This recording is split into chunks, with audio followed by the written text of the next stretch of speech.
簡單易做，鹹香美味，好下飯。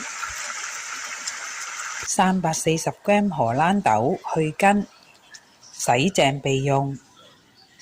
4條小辣椒，用刀壓出籽，切圈。400g 無骨豬扒肉，去肥，切2毫米薄片。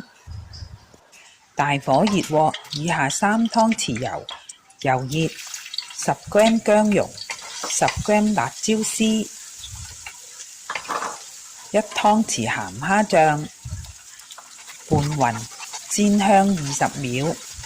350g 薄肉片，大火煎至兩面變色，約2分鐘。340g 荷蘭豆，2湯匙米酒，5湯匙蠔油，2茶匙糖，炒勻2分鐘就做好啦。